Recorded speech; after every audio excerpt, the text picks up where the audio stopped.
Ramadan pada malam ini kita dapat sama-sama mengumpul dalam kita berhubung dan berdoa kerana nanti bersama dengan bersama kita iaitu Maulana Ihsan bin Abu Bakar. Jadi sebelum mempersilakan jamaah kita untuk menyampaikan tajuk jamaahnya pada malam itu, jadi ingin saya nak berkongsi dengan tuan-tuan sekalian sedikit tentang belakang jamaah kita. Beliau ialah Maulana Ihsan, Maulana Muhammad Ihsan bin Abu Bakar, belajar di Pondok Pesantren Al-Fatah, Temboro, Indonesia, pengajian ahli, dan Darul Ulum Zakaria Lenasia Johannesburg, Amerika Selatan, dalam pengajian ahli dan hadis. Beliau merupakan tenaga pengajar Fardhu Ain di Madrasah Tahfidzul Quran dan Mustaqim Kuala Lumpur, Fardhu Ain di Madrasah Tahfidzul Quran dan Tahfidzul Selangor, pengajian kitab ahli di Darul Ulum Al-Munawwarah Selangor, dan kini adalah penceramah agama Belatawiyah di Selangor, Kuala Lumpur dan di Sembilan dan Sarawak. Sedang mengajar pengajian kitab ahli, pengajian tauhid, tasawuf, hadis dan tafsir di Madrasah Tauhid Mifdah Penulung Undulangan Selangor. Dan beliau menyandang jawatan sebagai ketua bahagian pengajian kitab ahli di Madrasah Tauhid Mifdah Penulung Undulangan Selangor. Jadi untuk meneruskan dengan tajuk ceramahnya pada malam ini, iaitu Ahli Sunnah wal Jamaah, adakah saya berada bersama mereka. Jadi itu saya mempersilakan Maulana untuk menyampaikan tazkirahnya. Bismillah.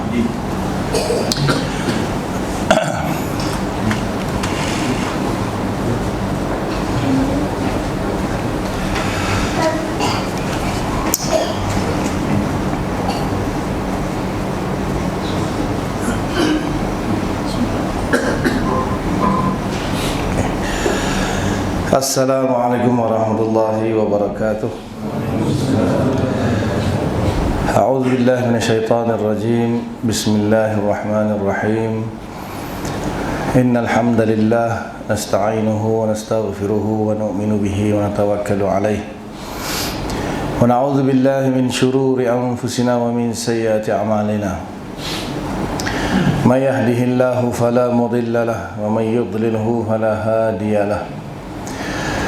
أشهد أن لا إله إلا الله وحده لا شريك له وأشهد أن محمدا عبده ورسوله.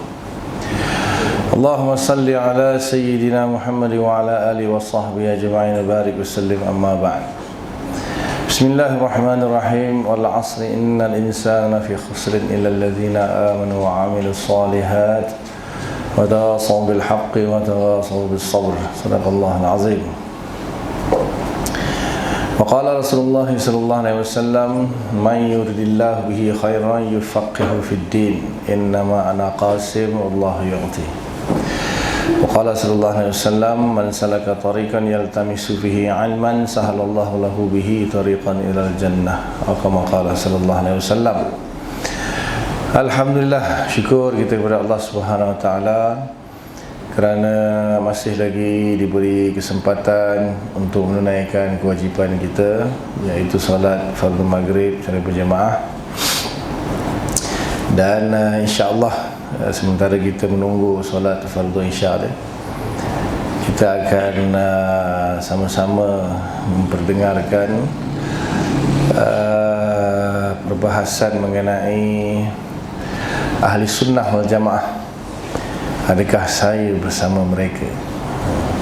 Itu tajuk yang diberikanlah. Jadi sebelum kita mulakan, sama-sama kita buka dengan bacaan ummul kitab Al-Fatihah.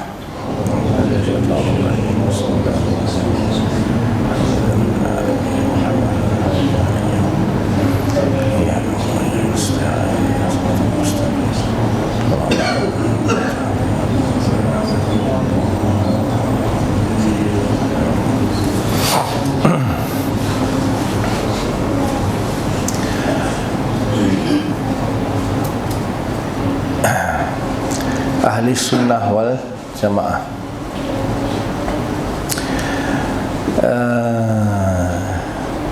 Jadi sebelum kita menjawab soalan ini, adakah saya bersama mereka, maka kita kena kenal dulu siapa itu ahli sunnah wal jamaah. Dalam agama kita, iaitu agama Islam, ada beberapa perkara yang penting, beberapa rukun yang utama, iaitu rukun iman dan rukun Islam. Bahkan ada rukun ihsan. Ini difahami oleh ulama kita daripada sebuah hadis yang masyhur dengan gelaran hadis Jibril. Jadi Jibril datang dalam bentuk manusia dalam majlis Nabi bersama sahabat, dan Nabi Jibril bertanya kepada Rasulullah SAW tentang beberapa perkara. Antaranya dia tanya, akhbirni anil iman, khabarkan kepadaku tentang iman. Maka Nabi menjawab rukun yang iman yang 6 itulah. Kemudian dia tanya lagi, akhbirni anil Islam. Nabi jawab rukun Islam yang 5. Dan Jibril tanya lagi, akhbirni anil ihsan, khabarkan kepadaku tentang apa itu ihsan. Maka Nabi pun jawab, anta abudallaha ka'annaka tarah, kamu menyembah Allah seolah-olah kamu melihat Allah. Fa illam takun tarah fa innahu yara, kalau kamu tidak dapat melihat Allah, sesungguhnya Allah melihat kamu. Akhbirni anis sa'ah, tanya tentang kiamat, tanya tentang tanda kiamat. Akhirnya Nabi tanya kepada afantalaqana, Jibril pun pergi pada majlis itu. Nabi tanya Sayyidina Umar, atadri manis sa'il, tahu tak siapa yang datang tanya tadi? Maka Sayyidina Umar kata, wallahu rasulullah alam, Allah dan Rasul lebih mengetahui. Maka Nabi jawab, huwa Jibril, yang datang tadi Jibril. Atakum yu'allimukum dinakum, datang kepada kamu untuk mengajarkan kamu agama kamu. Jadi ulama-ulama yang mensyarahkan hadis ini telah membuat kesimpulan bahawa agama kita ni ada 3 rukun yang penting lah, rukun iman, rukun Islam dan rukun ihsan. Jadi daripada rukun iman itu, kita tahulah rukun iman itu kan berkaitan dengan kepercayaan, keyakinan, beriman kepada Allah, malaikat, kitab, rasul, kiamat, qada dan qadar. Perkara yang berkaitan dengan i'tiqad, dengan keyakinan, kepercayaan, pegangan. Kemudian kalau kita tengok rukun Islam itu lebih kepada praktikal, syahadah, solat 5 waktu, puasa, zakat, haji, lebih kepada praktikal, amalan zahir lah. Dan ihsan itu lebih kepada akhlak ataupun tasawuf. Jadi kesimpulannya, maknanya 3 rukun ini adalah asas bagi agama kita, iaitu agama Islam. Dia tak panggil agama iman, dia panggil agama Islam. Sempena zahirnya lah, sebab keimanan itu kan tak nampak, keimanan itu dalam hati. Dia dipanggil agama Islam. Apabila orang tu dia bersyahadah, semayang, puasa, zakat, haji, maka dia dianggap sebagai orang Islam. Adapun dia beriman atau tidak, itu Allah yang tahulah.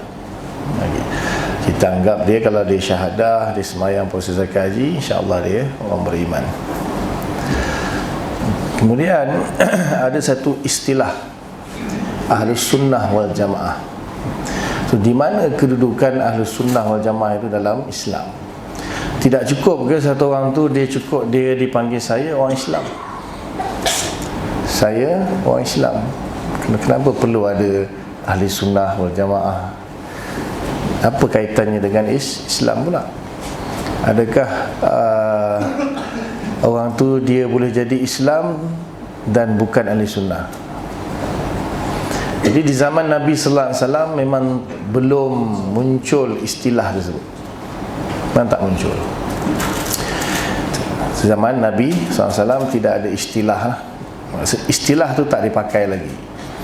Tapi maknanya sudah ada lah. Maknanya sudah ada. Ya, cuma setelah Nabi wafat, maka Islam diteruskan, diperjuangkan oleh para sahabat, tabi'in, tabi'in sampailah ke kita hari ini merasai nikmat Islam tu. Kemudian sebenarnya kalau kita perhatikan, kita kaji atau kita baca sejarah daripada zaman Nabi itu sampai sekarang lah, apa yang terjadi di dalam Islam itu, apa yang berlaku dalam Islam serta perkembangannya. Jadi ada sebuah hadis Nabi yang Nabi sebutkan. Hadis itu nilai dia, sebagian ulama menilai hadis itu hasan li ghairihi. Hadis yang berbunyi, sataftariqu ummati ala 73 firqatan. Umat aku akan berpecah kepada 73 golongan, kelompok ataupun firqah. Kemudian Nabi kata kulluhum finnar, semuanya masuk neraka. Illa firqatan wahidah, kecuali satu firqah, satu kelompok saja. Qila man ya Rasulullah, sahabat tanya siapa itu ya Rasulullah. Maka Nabi sebahagian riwayat mengatakan ma ana alaihi wa ashabi, iaitu kelompok yang berpegang dengan apa yang aku dan sahabat-sahabatku berpegang. Ada sebahagian riwayat mengatakan al-jamaah. Jadi daripada hadis itu, maknanya ulama mengatakan bahawa apabila Nabi kata ummati, sataftariqu ummati, umat aku itu akan berpecah. Jadi adakah yang dimaksudkan oleh Nabi umat dia itu secara mutlak, secara umum? Jadi kata ulama, apabila Nabi mengatakan ummati, bermaksud umat Islam. So umat ni ada dua jenis, satu dipanggil umat dakwah, yang kedua umat ijabah. Umat dakwah maknanya yang belum menerima Islam, perlu didakwahkan kepada Islam. Yang kedua umat ijabah, umat yang sudah pun menerima Islam. Jadi kait ulama mengatakan, jumhur sepakat mengatakan bahawa yang dimaksudkan oleh Nabi itu ummati itu yang akan berpecah 73 itu adalah umat Islam, adalah umat Islam. Dan Nabi kata kulluhum finnar, kulluhum finnar. Islam tapi masuk neraka. Biasalah orang Islam masuk neraka tu biasa kan. Orang Islam yang buat salah lah, maksudnya dia buat salah, berdosa, masuk neraka kan. Kecuali kalau dia bertaubat lah, sebelum mati dia bertaubat. Jadi illa firqatan wahidah, kecuali satu kelompok saja. Maka ulama kata siapakah 72 yang masuk neraka tu, dan yang selamat tu cuma satu. Dan kemudian masuk neraka, adakah masuk neraka selama-lamanya ataupun masuk neraka sementara? Sebab masuk neraka ni ada dua. Satu masuk neraka selama-lamanya, orang kafir kan. Maka ulama bahaslah tentang makna hadis tersebut. Jadi ulama kata kulluhum finnar tu maksudnya, kalaulah kita ambil makna ummati itu umat Islam, maka selagi orang tu dia Islam, dia tidak akan kekal dalam neraka. Maksudnya masuk neraka sementara lah, masuk neraka sementara. Kecuali satu firqah saja, maksudnya firqah itu dia tidak akan masuk neraka. Jadi adakah masuk tak masuk neraka langsung? Kemudian apakah yang akan menyebabkan kelompok 72 masuk neraka sementara? Jadi ulama kata, kalaulah yang Nabi maksudkan itu berlaku perselisihan, perpecahan di kalangan rukun Islam ataupun fiqh, misalnya masalah solat, ada yang kunut, ada yang tak kunut kan, tahu kan, ada yang bismillah, ada yang tak bismillah. Jadi adakah kerana sebab itu masuk neraka? Maka ulama sepakat itu bukan. Bukan. Bukan kerana sebab dia kunut, dia tak kunut, dia baca bismillah, tak baca bismillah, ataupun amalan-amalan fiqh lah, tak akan masuk neraka. Kalau tak semayang masuk neraka tu, iyalah, itu semua sepakat. Jadi kata ulama, yang menyebabkan masuk neraka itu ialah bahagian akidah. bahagian akidah. Jadi akidah-akidah yang sesat, yang terkeluar daripada apa yang Nabi dan sahabat pegang. Jadi ulama bahaslah di situ. Dan sejarah menunjukkan, sejarah telah membuktikan apa yang Nabi SAW sebut itu memang benar. Berlakulah perpecahan-perpecahan bermula daripada zaman Sayyidina Ali radhiyallahu ta'ala jadi khalifah, berlaku perang Jamal, perang Siffin, panjanglah nak cerita. Boleh tengok dalam YouTube lah. Puluh-puluh kuliah tadi bahas benda yang sama je. Jadi keluarlah kelompok-kelompok yang namanya Khawarij. Kemudian munculnya Syiah, munculnya Murji'ah, munculnya Qadariyah, Jabariyah, Mu'tazilah, Mujassimah, Musyabbihah dan lain-lain lagi. Itu yang besar-besar, Jadi Syiah pecah lagi beberapa puluh, beberapa belas, Khawarij pecah lagi, Mu'tazilah pecah, Qadariyah pecah, semuanya pecah-pecah. Dan boleh katalah boleh sampai ke 72. Dia bukan semestinya, kata ulama, 72 itu sentiasa ada sepanjang zaman, tidak. Dia akan ada muncul, tenggelam, timbul, tenggelam, timbul, tenggelam, timbul sepanjang zaman. Jadi apa yang Nabi maksudkan kulluhum finnar itu maknanya kelompok-kelompok ni lah, kelompok-kelompok yang telah tersesat ataupun telah menyeleweng daripada landasan Islam yang sebenarnya, tetapi tak sampai terkeluar dari Islam. Sebab apa? Dia orang masih lagi mengucap, masih lagi semayang, masih puasa.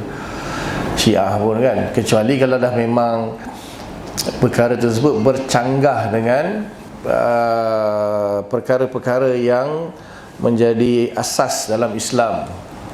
Ulima minad din bid darurah, benda-benda yang disepakati oleh Islam. Contohnya sembahyang 5 waktu, puasa Ramadan, zakat, haji. Kemudian rukun iman yang 6 tu dia percaya, tak menentang, maka masih Islam. Tapi kalau dia menentang salah satu daripada rukun iman, misalnya tak percaya qada dan qadar misalnya, itu terkeluarlah dari Islam. Itu automatik terkeluar dari Islam. Atau dia dia tak bukan dia tak sembahyang, dia menentang kewajipan sembahyang 5 waktu misalnya, itu confirm terkeluar dari Islam. Dia menentang kewajipan puasa, kalau tak puasa lain, menentang kewajipan, atau menentang kewajipan zakat, dan semua perkara-perkara yang telah disepakati oleh ulama, itu terkeluar dari Islam. Tetapi ada beberapa perkara-perkara yang berkaitan dengan akidah yang disepakati oleh ulama, yang perkara tersebut tidak sampai tahaplah mengeluarkan seseorang itu daripada Islam, tetapi dia bercanggah dengan akidah ahli sunnah wal jamaah. Sebab bila dah kelompok-kelompok tadi punyalah banyak kan, sampai 72, habis tu yang satu yang ikut Nabi dan sahabat tu dipanggil apa? Daripada situ munculnya ahli sunnah wal jamaah. Jadi setelah keluar, muncul Syiah dengan pecahan-pecahan dia, muncul Khawarij dengan pecahan-pecahan dia, Qadariyah dengan pecahan-pecahan dia, Jabariyah dengan pecahan-pecahan dia, Mu'tazilah, Mujassimah, Musyabbihah, semua akan ada pecahan-pecahan. Habis yang baki itu nak panggil apa? Di situlah munculnya istilah ahli sunnah wal jamaah. Yang baki, yang tersisa, yang balance lah, yang masih lagi mengikut yang asal Nabi dan sahabat, dipanggillah ahli sunnah wal jamaah, diberi gelaran ahli sunnah wal jamaah. Jadi adakah kita ahli sunnah wal jamaah? Jadi adakah dia diukur dengan nama? Dia tak diukur dengan nama sebenarnya. Bahkan kelompok-kelompok yang disebutkan tu pun mungkin dah kita tak kenal, tak tahu. Kenal Mu'tazilah siapa? Qadariyah tak kenal kan? Syiah mungkin kenal lah kot. Syiah antara yang tertua, yang paling lama sampai sekarang ada, dan akan ada sampai Imam Mahdi datang. Khawarij misalnya, Khawarij pun saya rasa tak kenal, tak tahu betul. Jadi dia sebenarnya bukanlah pada nama, bukan pada nama. Dia dilihat dari dua sudut lah. Yang pertama, akidah-akidah yang disepakati oleh ahli sunnah wal jamaah, dan yang kedua, akidah-akidah yang bercanggah dengan ahli sunnah wal jamaah. Jadi sama ada kita belajar akidah, apa itu akidah ahli sunnah wal jamaah, dan kalau kalau boleh, maksudnya kalau nak tambah lagi, mempelajari akidah-akidah yang bukan ahli sunnah wal jamaah. Maknanya ada orang tu bila dia mempelajari akidah ahli sunnah wal jamaah, jadi bila dia dapati ada beberapa pahaman yang ini lain macam je, aku tak pernah belajar pun benda ni, boleh jadi akidah tu bukan ahli sunnah wal jamaah. Tapi masalahnya kadang-kadang orang awam, masyarakat, akidah ahli sunnah wal jamaah pun tak selesai lagi. Akidah ahli sunnah wal jamaah pun tak belajar habis lagi, maka dia pun tak tahu mana satu ahli sunnah wal jamaah, mana satu yang bukan ahli sunnah wal jamaah. Betul? Betul? Jadi pentinglah untuk kita bukan saja sekadar saya ni sudah Islam, apa lagi nak, tapi mungkin dia Islam tetapi dia bukan ahli sunnah wal jamaah. Mungkin dia termasuk kepada ahli punah waranah atau ahli bid'ah wa dalalah. Kelompok-kelompok yang selain daripada kelompok-kelompok yang selain daripada ahli sunnah wal jamaah itu dipanggil oleh ulama ahli bid'ah wa dalalah. Mereka itu bid'ah, benda yang menyalahi sunnah, wa dalalah, sesat, tapi tak sampai terkeluar daripada Islam, tapi masuk neraka lah. Jadi adakah saya termasuk di dalam ahli sunnah wal jamaah? Jadi macam mana kita nak merasakan kita ni ahli sunnah wal jamaah atau tidak, kalau kita sendiri pun tak tahu apa yang menyebabkan seseorang itu dianggap sebagai ahli sunnah wal jamaah? Maka perlu kita kenal, perlu kita tahu siapakah itu ahli sunnah wal jamaah secara umum dan secara khusus. Kalau secara umum dilihat dari sudut mazhab-mazhab fiqah dululah, mazhab-mazhab fiqah. Jadi ulama sepakat yang dianggap sebagai ahli sunnah wal jamaah dalam masalah fiqah iaitu 4 mazhab sahaja. Mazhab yang ikut yang paling tua lah, yang paling lama, mazhab Hanafi. Pengasasnya Imam Abu Hanifah, lahir tahun 80 Hijriah, meninggal 150 Hijriah. Kemudian mazhab Maliki, pengasasnya Imam Malik bin Anas, lahir tahun 94 Hijriah, meninggal 179 Hijriah. Base dia di Madinah. Imam Abu Hanifah base dia di Kufah, di Baghdad. Kemudian imam kita, Imam Syafi'i radhiyallahu ta'ala anhu, lahir 150 Hijriah, meninggal 204 Hijriah. Base dia di akhir sekali lah, akhirnya dia meninggal di Mesir. Dan seorang lagi Imam Ahmad bin Hanbal, mazhab pengasas mazhab Hambali, meninggal lahir 169, meninggal 241 Hijriah. Jadi 4 mazhab ini saja dalam fiqah diiktiraf, dianggap sebagai ahli sunnah wal jamaah. Selain daripada 4 ni tidak dianggap sebagai ahli sunnah wal jamaah. Itu dalam fiqah.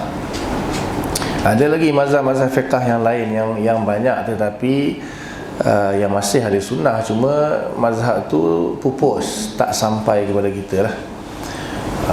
Dan tidak diyakini akan kesahihan penisbahan pendapat-pendapat tersebut kepada imam-imam yang mengasaskan mazhab ni. Masih ada lagi seperti mazhab Imam Auza'i, mazhab Lais bin Sa'ad, mazhab Sufyan Thauri, mazhab Hasan Basri, itu pun ahli sunnah juga asalnya. Cuma mazhab dia pupus, tak sampai kepada kita dengan sanad yang selamat, sanad yang bersambung. Ulama sepakat cukuplah 4 ni, dia punya fiqah dia bersambung sampai imam dia. Dan 4 imam tadi semuanya, kalau saya sebutkan sanad pun panjang nanti cerita dia. Semua 4 imam tadi, dia punya ilmu dia sampai kepada sahabat-sahabat Nabi dan sampai kepada Nabi. Kemudian dalam akidah, dalam akidah ni agak rumit sikit.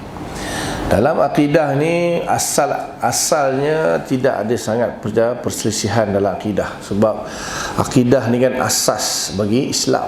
Tak mungkin akidah itu ada khilaf. Beriman kepada Allah, beriman kepada malaikat, kitab, rasul, kiamat dan qadar tak mungkin akan ada khilaf. Tetapi muncul juga beberapa fahaman-fahaman yang mula-mulanya itu perorangan lah, individu. Contoh Ma'bad Al-Juhani, pada akhir kurun yang pertama tu dia mula mengingkari takdir, mengingkari qada dan qadar. Namanya Ma'bad Al-Juhani. Jadi orang pun gelarkan dia sebagai Qadariyah, yang mengingkari takdir. Tetapi dia tak ada mengingkari takdir secara total. Kalau mengingkari betul-betul rukun iman yang 6 itu, boleh menyebabkan terkeluar dari Islam. Jadi ada yang mengatakan dia memang mengingkari sepenuhnya qada dan qadar, akhirnya mati dibunuh. Dan Ibnu Umar radhiyallahu ta'ala anhu pun berlepas diri, ana bari'um minhum wa hum bari'um minni. Dalam hadis yang pertama Sahih Muslim tu ada cerita sikit dalam sanad dia.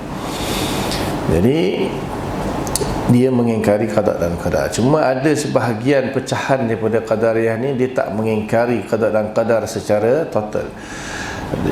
Itu pembahasan dia panjang lah, saya tak nak bahas tentang apa ada yang namanya takdir mubram, takdir mu'allaq, af'alul ikhtiyari, af'alul ittirari, yang hanya mengingkari af'alul ikhtiyari, tak mengingkari af'alul ittirari. Itu panjang nak bahas. Cuma nak cerita tentang kelompok-kelompok ni saja. Jadi muncul, kemudian datang kelompok yang menentang Qadariyah ni, namanya dipanggil Jabariyah. Dia kata semuanya Allah Ta'ala takdirkan. Manusia ni macam patung. Apa yang dia nak buat semua Allah takdirkan. Dia berzina pun takdir, dia buat dia maksiat pun takdir. Itu tak ada masalah. Berzina pun tak apa, pasal apa itu? Takdir. Manusia ni majbur, ditakdirkan, maksudnya dipaksa oleh Allah Ta'ala. Kita tak ada pilihan. Dia nak lawan Qadariyah. Qadariyah kata tak, kita ni bebas buat apa saja yang kita nak buat. Allah tak takdir apa pun. Kalau Allah takdirkan kita buat sesuatu, so apa gunanya dosa dan pahala? Allah takdirkan kita semayang, betul Allah bagi pahala, Allah masuk syurga. Allah takdirkan orang tu berzina, betul Allah bagi dia dosa, Allah masuk neraka. So apa fungsi manusia tu kalau semuanya sudah ditentukan? Maka tak betul. Manusia ni bebas, dia yang pilih nak semayang atau nak berzina. Jabariyah kata tak, semua Allah takdir. Dua-dua ni guna dalil Quran. Dua-dua kelompok guna dalil Quran.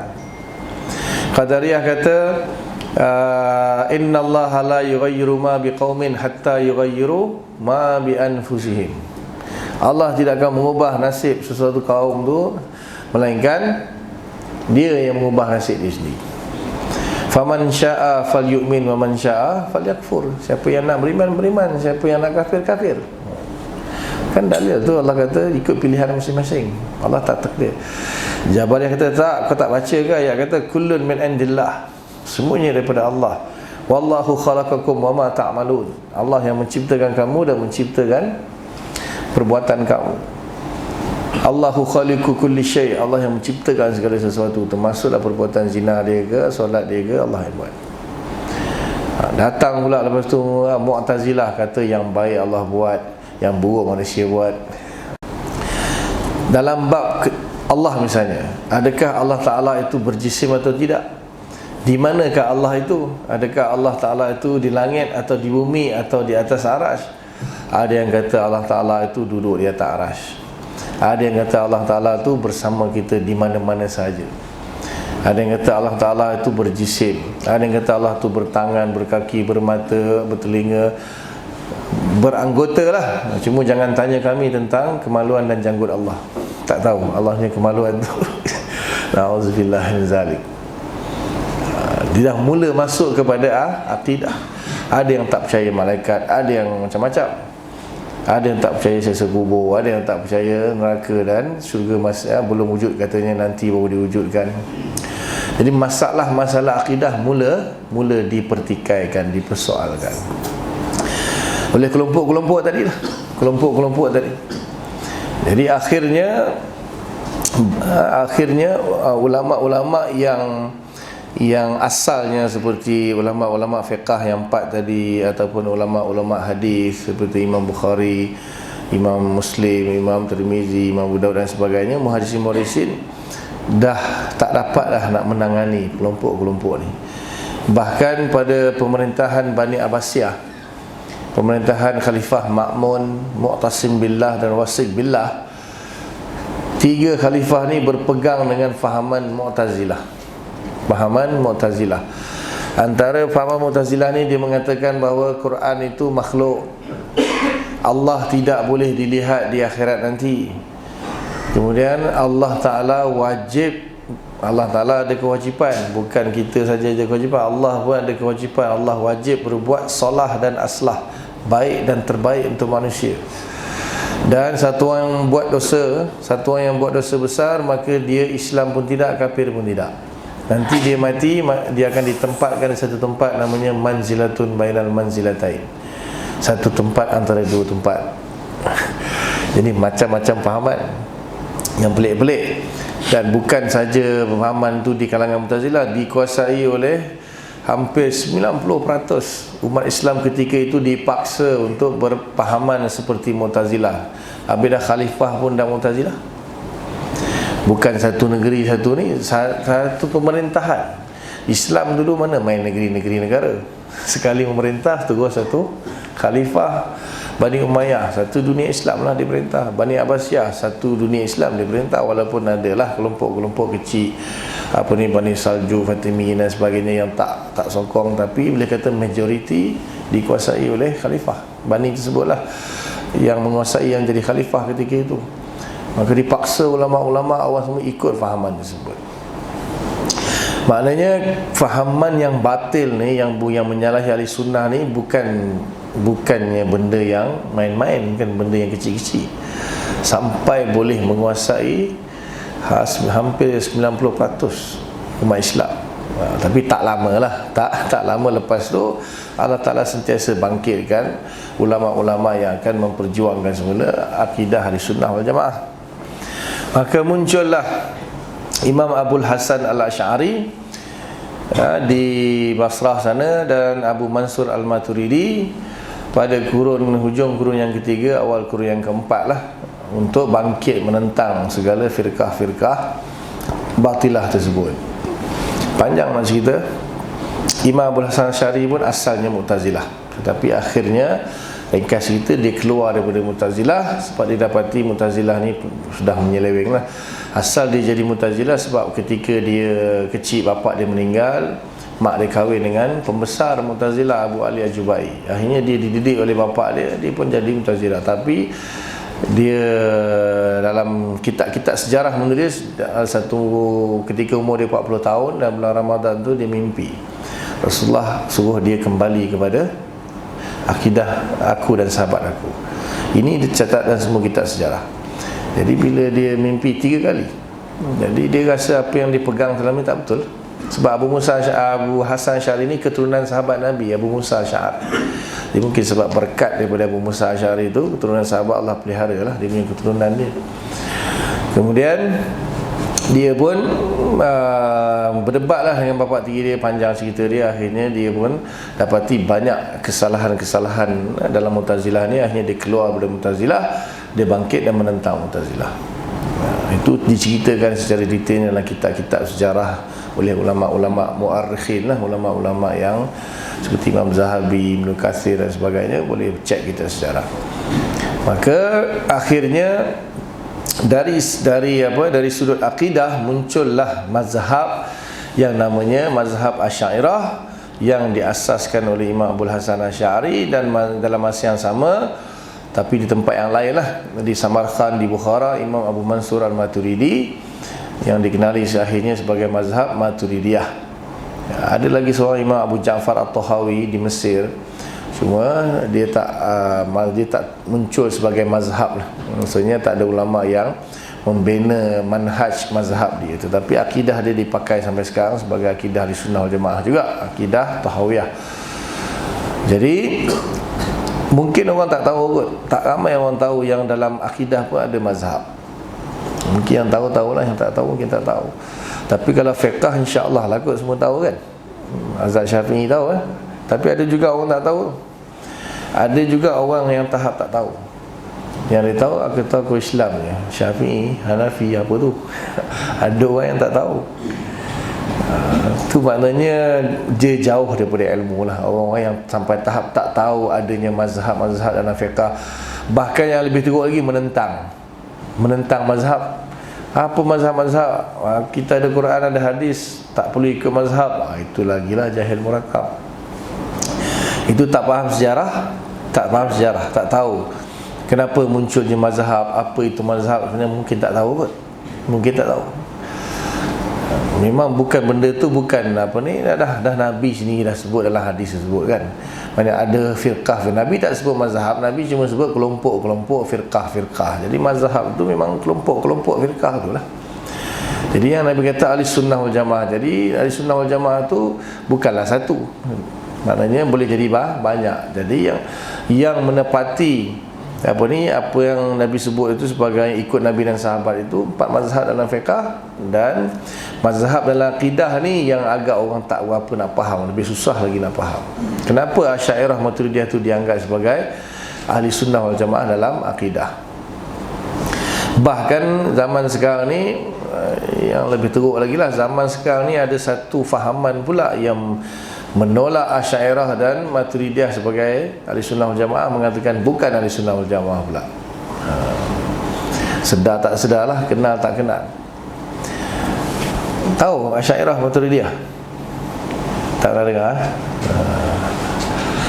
Itu masalah juga tu. Okey. Tahu pengajian sifat 20? Mengaji sifat 20? Jangan sampai tak pernah dengar, kacau. Sifat 20 pernah dengar ke? Itu sebahagian daripada mazhab Asy'ariyah Maturidiyah. Mungkin orang tak apa nak tahu nama Asy'ariyah Maturidiyah ni. Jadi sebenarnya apabila orang tu dalam akidah kan tentang ketuhanan, mengaji sifat 20 kan, itu adalah sebahagian daripada akidah ahli sunnah wal jamaah, mazhab Asy'ariyah Maturidiyah. Okey. Nanti kita sambung lepas azan insya-Allah. Apa itu Asy'ariyah Maturidiyah, apa kaitannya sifat 20, apa kaitannya dengan ahli sunnah wal jamaah. Kita bagi laluan untuk azan insya-Allah.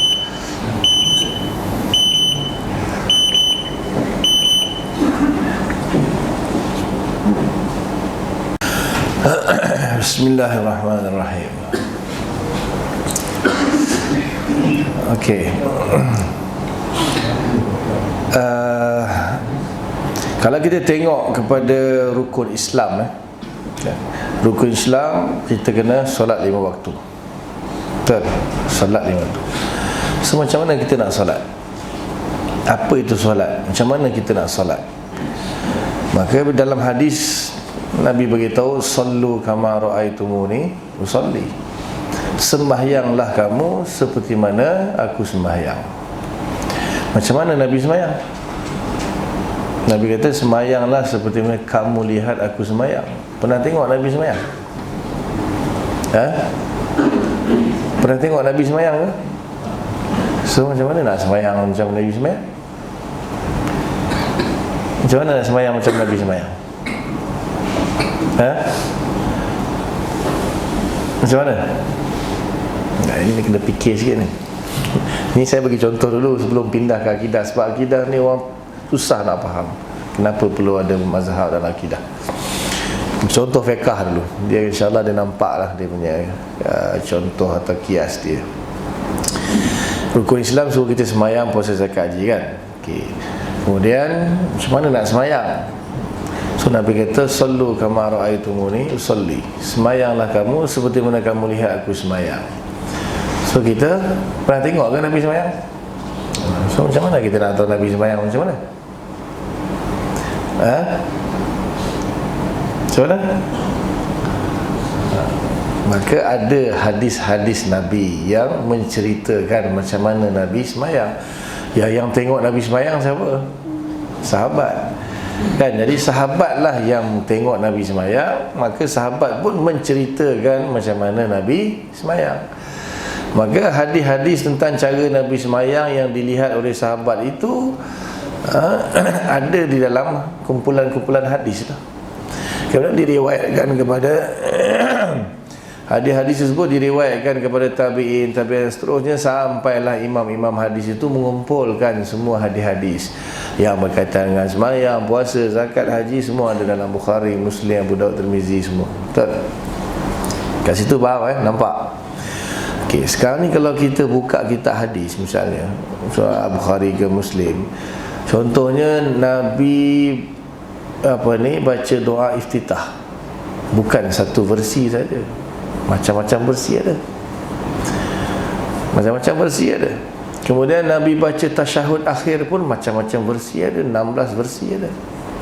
Selawat yang Nabi ajar pun ada 24 versi. Doa dalam rukuk, doa dalam sujud, doa ketika i'tidal pun macam-macam versi, macam-macam jenis. Semacam mana satu kita nak ikut? Kan kita memanglah kena ikut Quran hadis, betul. Bila sekarang ni doa iftitah saja dah bermacam-macam versi dah. Pernah tengok hadis, kitab hadis? Tak pernah tengok Misalnya lah, kalau orang tu dia buka Bukhari ke buka Muslim, dia akan dapati Nabi solat, Nabi kan solat seperti mana aku solat, tapi Nabi solat macam-macam cara Nabi sembahyang. Dari segi rakaatnya samalah. Nabi tak ada sembahyang hari ini maghrib 3 rakaat, esok Nabi sembahyang maghrib 5 rakaat, lusa Nabi sembahyang maghrib 7 rakaat. Tak ada. Itu semuanya sama. Tapi dari segi beberapa perkara tu, ada kadang-kadang Nabi baca bismillah, kadang Nabi tak baca bismillah, kadang Nabi baca iftitah macam ni, kadang Nabi macam ni, kadang Nabi kunut, kadang Nabi tak kunut. Kadang Nabi duduk tahiyat cara tawarruk, kadang Nabi duduk cara iftirash. Jadi macam-macam versi Nabi sembahyang. Maka di situlah munculnya mazhab fiqh. Ambil mazhab Hanafi, ambil iftitah macam ni. Mazhab Syafi'i ambil iftitah yang ni, tasyahud yang ni. Jadi bila ulama-ulama datang ambil yang berbeza-beza, di situ munculnya mazhab. Mana apa yang mazhab Syafi'i buat, mazhab Hanafi, Maliki, Hanbali, semuanya Nabi buat. Semuanya Nabi buat. Semua mazhab tu dipilih. Sebab sahabat sendiri pun pilih. Sebab apa? Sahabat sendiri yang mula-mula yang memilih-milih. Bukan imam-imam tu. Imam tu dia datang, dia dapat tahu daripada siapa? Dan tentu dia dapat tahu daripada sahabat. Sahabat turun kepada tabi'in, tabi'in turun kepada tabi'at tabi'in. Jadi imam-imam mazhab ni dia belajar daripada ni. Jadi kalau satu imam tu dia ambil daripada ilmu daripada sahabat sekian, maka solat dia akan sedikit berbeza dengan sahabat lain, yang imam lain yang ambil daripada sahabat lain. Daripada situ terbentuknya mazhab. Tapi semuanya Nabi buat. Empat mazhab ada dalil. Jadi kalau kita mengaji hadis misalnya, kita tengok, oh patutlah mazhab ni kunut, sebenarnya ada hadis rupanya Nabi kunut subuh, ada hadis juga Nabi tak kunut. Ada yang Nabi hadis Nabi baca bismillah kuat, ada yang Nabi tak baca bismillah kuat. Semua ada dalil. Jadi empat mazhab ni yang sampai kepada kita semuanya ikut Nabi. Bukan kita kata mazhab mana satu yang mazhab ikut Nabi, semua ikut Nabi. Dalam masalah solat tu, contoh lah, saya bagi dalam contoh. Okay, sama juga dengan akidah. Akidah kita kan rukun iman. Apa makna kita beriman kepada Allah? Kalau kita kata saya beriman kepada Allah, siapa itu Allah? Allah tu siapa? Ni saya tanya. Ya, saya yang tanya boleh Depan ni tanya saya pula. Saya nak tanya tu, apa makna saya beriman kepada Allah? Allah tu siapa? Siapa boleh jawab?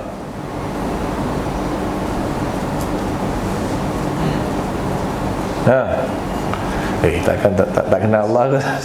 Kacau ni. Kita kata saya beriman kepada Allah. Allah tu siapa?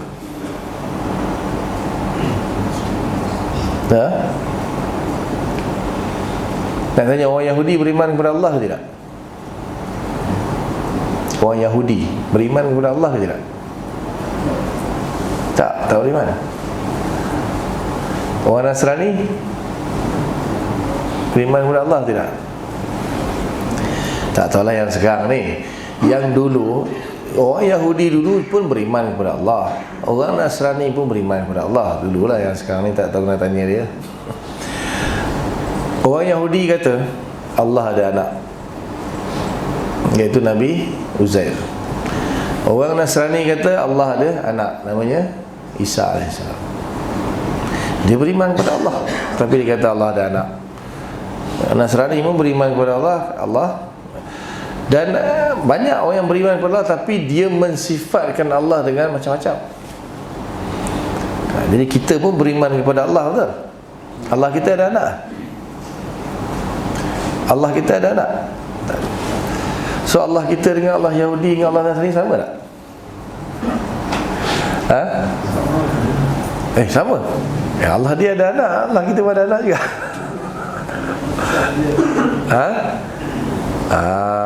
Nampak tak dia punya permasalahan kat mana?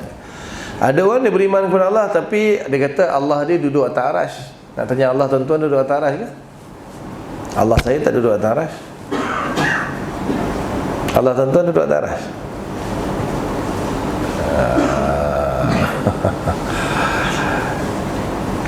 Faham tak? Bila kita kata beriman kepada Allah, Allah tu siapa dia? Apa sifat-sifat dia? Apa sifat-sifat Allah tu? Ada orang kata Allah ada anak, Yahudi kata Allah ada anak Uzair, Nasrani kata Allah ada anak Isa. Allah kata dalam Quran, lam yalid walam yulad. Allah tak beranak dan tak diperanakkan. So apa yang Yahudi dan Nasrani sifatkan kepada Allah tak betul. Walaupun dia kata dia beriman kepada Allah, tapi dia telah salah mensifatkan Allah Ta'ala. Bahkan yang disifatkan Allah Ta'ala tu menimbulkan kemarahan dan langit dan bumi. Dalam Al-Quran kita hampir runtuh langit dan bumi apabila mereka mengatakan Allah ada anak. Lepas tu ada orang pula dia mensifatkan Allah tu duduk atas arasy. Sebab dia kata Ar-Rahmanu ala arsyistawa. Al-Quran. Lepas tu dia kata dah Allah di mana-mana. Dalil dia wallah wa huwa ma'akum aina ma kuntum. Dan dia Allah bersama kamu di mana saja kamu berada. Betul? Al-Quran. Dalam apa ni surah Taubah tu kan Nabi kata kepada Abu Bakar Siddiq, la tahzan innallaha ma'ana. Jangan takut wahai Abu Bakar, kan sesungguhnya Allah bersama kita. Bersama kita masa tu Nabi Abu Bakar kat mana? Dalam Gua Sur, betul? So Allah ada dalam Gua Sur. Innallaha ma'ana. Fa aina ma tuwallu fa thamma wajhullah. Di mana kamu menghadap, di situlah Allah. So saya sekarang menghadap mana? Saya menghadap sini. Tuan-tuan menghadap sini. So Allah kat mana? Tengah-tengah ni. Habis tu yang menghadap sana.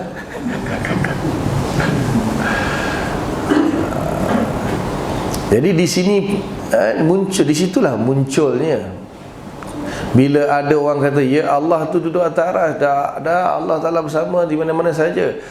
Atau Allah tu berjisim, dah Allah tak berjisim. Ya Allah berjisim. Allah ada tangan, dah Allah tak ada tangan. So sekarang mana satu yang betul? Mana satu yang betul? Maka mesti perlu ada satu, macam mana tadi kan solat. Macam mana solat, ada yang solat ada bismillah, tak ada bismillah. Ada yang kunut tak kunut. Tapi semuanya ada dia punya dalil dia. Sekarang ni bila tentang Allah pula, kita pergi pada akidah. Dia kata saya beriman kepada Allah tu yang macam mana? Bila orang tanya siapa Allah itu? Nas'aluka ya man huwallahu alladhi. Betul? Hai nyanyi. Betul? Sekolah rendah nyanyi tu. Nas'aluka ya. Kami bertanya kepada kamu wahai fulan. Man huwallah? Siapa itu Allah? Allazi la ilaha illahu, yang mana tidak ada Tuhan selain dia. Biasa dengar kan lagu tu? Hai nas'aluka ya man huwallah. Tahu tak mana dia apa tu? Kenyanyi tahu mana? Itu maknanya nas'aluka ya man huwallah. Kami bertanya kepada kamu wahai fulan, siapakah Allah? Allazi la ilaha illahu, yang mana yang tidak ada Tuhan selain dia. Maka dia jawab kan, Ar-Rahmanur Rahim, Al-Malikul Qudusus Salam, sampailah 99. Betul? Itulah Allah. Tapi banyak kan, betul? 99 tu nak kena hafal. Ada yang hafal? Jadi bila kita kata saya beriman kepada Allah, maka katakanlah ada orang yang tak beriman, orang yang belum Islam, Allah tu siapa? Allah tu apa dia? So kita nak jawab apa? Kita Allah tu Tuhan. Memang Allah tu Tuhan, tapi Tuhan yang macam mana? Maka di situ muncullah mazhab Asy'ariyah tadi, yang Maturidiyah menyusun beberapa sifat yang wajib bagi Allah Ta'ala kita ketahui, dan beberapa sifat yang mustahil bagi Allah Ta'ala yang wajib kita ketahui, dan sifat yang harus bagi Allah yang wajib kita ketahui. Muncullah ilmu sifat 20. Sifat 20 ni pun orang Melayu, orang Nusantara je panggil. Imam Abu Hasan Asy'ari sini pun tak panggil sifat 20. Ulama Asy'ariyah pun tak panggil sifat 20. Kita je panggil, mudah kan sifat 20. Jadi menyusun beberapa sifat yang mana sifat tersebut disepakati oleh semua umat Islam. Bahkan mungkin bukan agama Islam pun Tuhan mesti bersifat dengan sifat tersebut. Sebab tidak ada dalil yang menunjukkan bahawa kita wajib mengenal Allah dengan sekian banyak sifat. Tak ada dalil. Yang dalil yang ada cuma kita wajib mengenal Allah, itu wajib. Itu sepakat. Fa'lam annahu la ilaha illa. Fa'lam, ketahuilah. Ketahui mana wajib kita mengetahui. Itu fi'al amar. Al-aslu fil amri bimakna al-wajib. Asal pada perintah itu bermakna wajib. Yang Allah gunakan fa'lam, ketahuilah, ayat perintah. Maka wajib mengenal Allah, dan ulama sepakat wajib mengenal Allah tu sepakat. Tak ada khilaf lagi. Tak wajib kenal Allah. Maksudnya tak wajib kenal Allah, kau beriman kepada Allah? Beriman. Allah tu siapa? Tak tahu. Allah tu siapa? Kau beriman sudah. Boleh ke?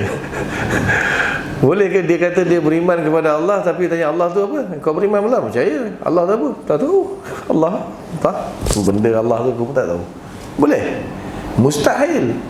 Mustahil orang tu dia kata dia beriman kepada Allah, tapi dia tak kenal Allah tu apa dia. Dia tak tahu Allah tu apa dia. Mustahil.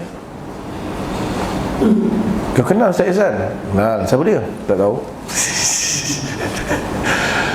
Mestilah kalau dia kata dia percaya, mestilah dia kena kenal. Aku tahu ada dua Ustaz Ihsan. Satu datang dari Semenanjung, satu di Sarawak. Mana? Kuching mana? Jadi kita kena kenal Allah Ta'ala tu siapa. Wajib kita kena kenal Allah. Tapi sekarang masalah dia, macam mana nak mengenal Allah tu? Zat Allah kita tak nampak kan? Ada yang pernah nampak zat Allah? Disepakat tak ada siapa pun boleh mengenal Allah dengan zat dia. Kita tak nampak. Nanti di syurga baru kita akan melihat zat Allah Ta'ala. Siapa Allah Ta'ala tu? Jadi Allah Ta'ala tu hantar rasul dia, rasul-rasul Nabi dia, bagi tahu siapa itu Allah. Ya, Allah ceritakan dalam Al-Quran tentang sifat-sifat dia. Tetapi masalahnya sifat-sifat yang diceritakan oleh Allah Ta'ala dalam Al-Quran tu tahu berapa? Pernah kaji? Tadi kan Asmaul Husna berapa? 99 kan?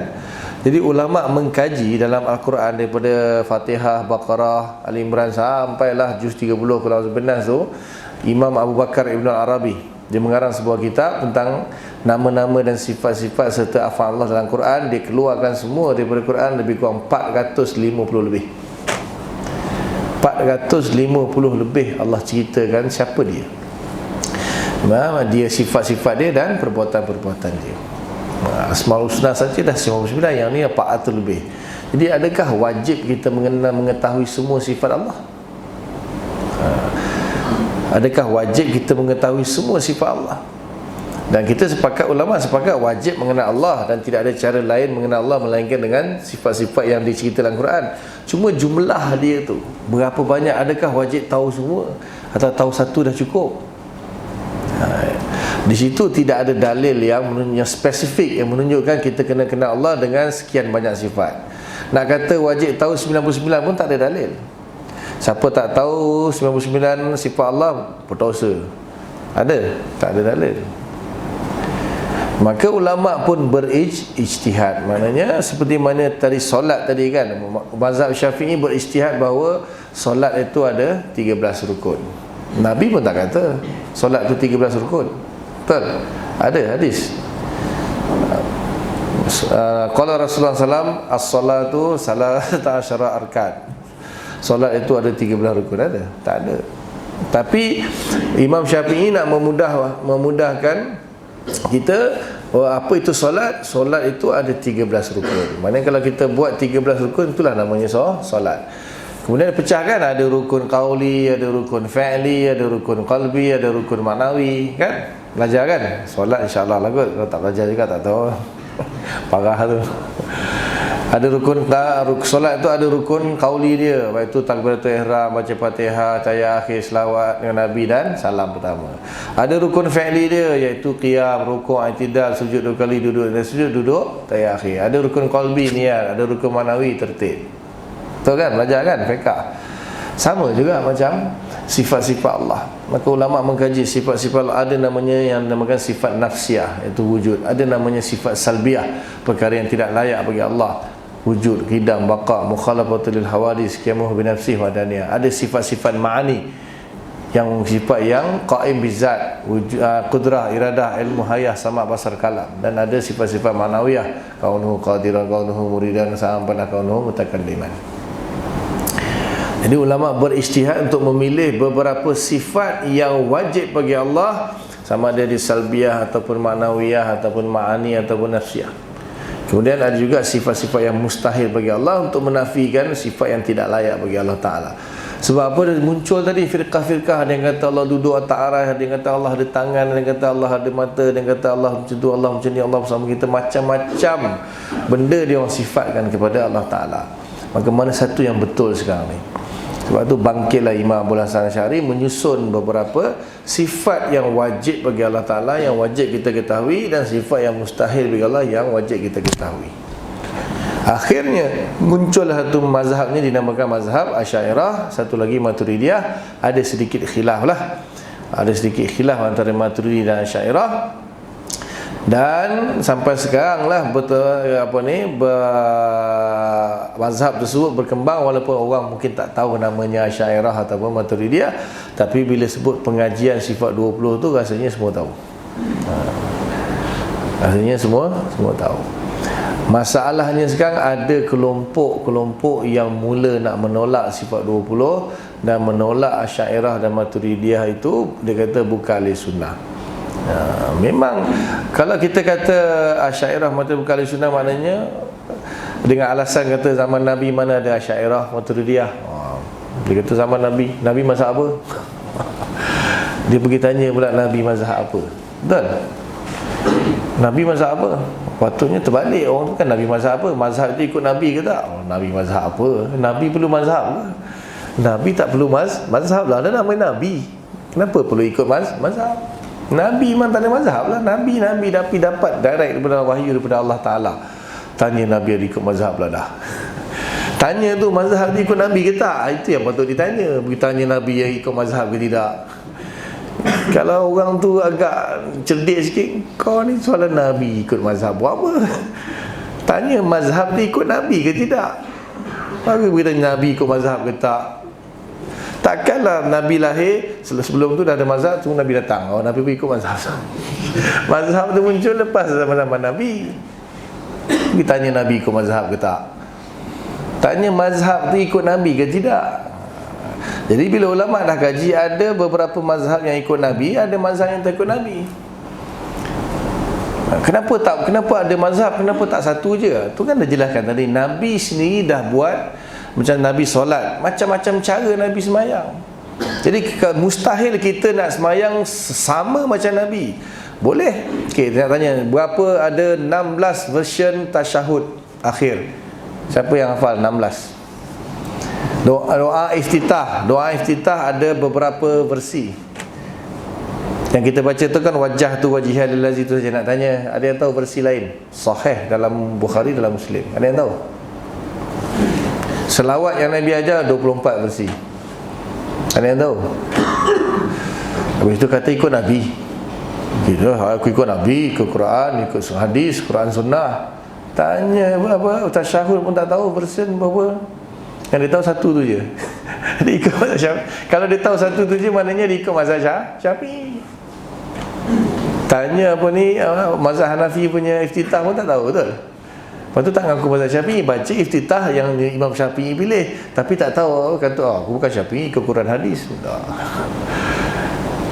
Faham? Itu dalam fiqh tu sama je dalam akidah. Ada orang kata Allah tu macam ni. Nak tanya, Allah Ta'ala wujud tak wujud?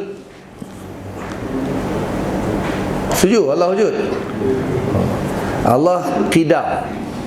Qidam tu apa? Qidam itu wujud yang tidak ada awalnya. Wujud yang tidak ada al-awwal bila bidayah. Baqa, kekal. Percaya? Setuju? Allah Ta'ala itu mukhalafatuhu lil hawadis, tidak sama dengan makhluk, tidak sama dengan perkara yang baru. Setuju? Allah itu esa, wadaniyah. Setuju? Allah Ta'ala ada sifat kudrah, maha kuasa. Ada sifat iradah, berkehendak. Ada sifat ilmu, maha mengetahui. Ada sifat hayah, hidup, sama basar kalam, melihat, mendengar dan berbicara. Setuju? Asy'ariyah lah tu. Apa lagi? Kalau setuju, itulah Asy'ariyah.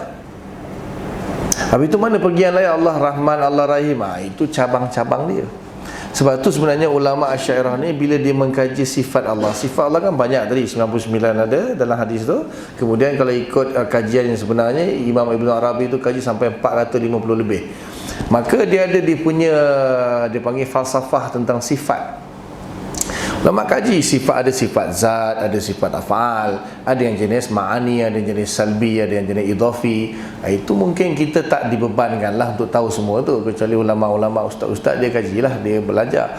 Cuma ulama nak susun sifat ni bukan main apa ni, kita main apa, macam solat tadi kan ada rukun qauli dia, ada rukun fi'li dia, ada bacaan-bacaan yang sunat dia kan. Dia susun lah. Kalau yang bacaan, yang rukun, yang mesti kena ada apa dia? Okey, yang untuk mengesahkan solat. Yang lain tu bacaan yang sunat. Contohnya bacaan dalam rukuk, bacaan iftitah lepas surah-surah lepas Fatihah, bacaan tahiyat awal, kan? Itu kan sunat. Kalau dia tak baca pun sembahyang dia sah. Tapi yang rukun dia kena baca. Betul juga apa ni, rukun fi'li, ada yang dia kena buat rukun fi'li. Kalau dia tak buat rukun fi'li tu, batal solat dia. Jadi Nabi sembahyang macam-macam. Nabi tak bagi tahu ini rukun fi'li, ini rukun qauli, ini bacaan sunat, ini bacaan wajib. Nabi tak bagi tahu. Nabi kata sembahyang macam mana kau tengok aku sembahyang. Kan, sallu kama ra'aitumuni usalli. Nabi tak kata pun ini wajib, ini sunat. Nabi tak kata ini qauli, ini fi'li. Nabi tak kata. Ulama yang membahas, menyusun, memudahkan kita. Sama juga dalam Quran, Allah Ta'ala cerita semua sifat dia. Allah tak kata, wah ini sifat salbi, ini sifat ma'ani, ini sifat wajib, ini sifat mustahil. Allah tak beritahu. Tapi ulama susun. Ulama susun. Ini sifat-sifat yang zat, sifat yang asas. Ini sifat-sifat af'al, sifat cabang. So ulama susun. Akhirnya jadilah sifat 20. Itu dah, mana ulama dah kaji dah secara tuntas dah. Maka bagi kita, maknanya dah siap dah. Kita belajar je. Cukup dah. Faham? Di situ. Jadi tentang akidah pun kita ada mazhab. Kenal ke tak kenal, lepas ni kenal lah, namanya Asy'ariyah dan Maturidiyah. So apa hubungan antara mazhab fiqh dengan mazhab akidah ni? Dia ada hubungan. Okey, kalau orang yang bermazhab Hanafi kebanyakannya akidah dia bermazhab Maturidiyah. Kebanyakan mazhab akidah dia Maturidiyah.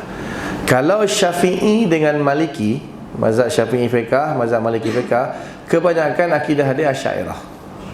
Kebanyakan Asy'ariyah. Dan Hambali, Hambali ni masalah sikit. Mazhab Hambali ni sebahagiannya ikut Asy'ariyah, sebahagiannya ikut Salafus Saleh, sebahagiannya melencong kepada dipanggil Mujassimah. Okay. Jadi ada satu mazhab lagi lah dalam akidah sebenarnya, yang dikatakan mazhab Ahlul Hadis atau mazhab Salaf. Okay. So apa bezanya mazhab Ahlul Hadis, mazhab Salaf dengan Asy'ariyah Maturidiyah? Asy'ariyah dan Maturidiyah ni dalam akidah dia ada manhaj, dia ada sistem, dia ada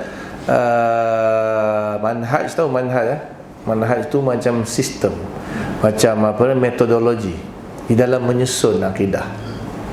Disusun lah. Maksudnya ada Allah tu ada sifat namanya sifat nafsiyah, ada namanya sifat salbiyah, ada namanya sifat ma'ani, namanya ma'nawiyah.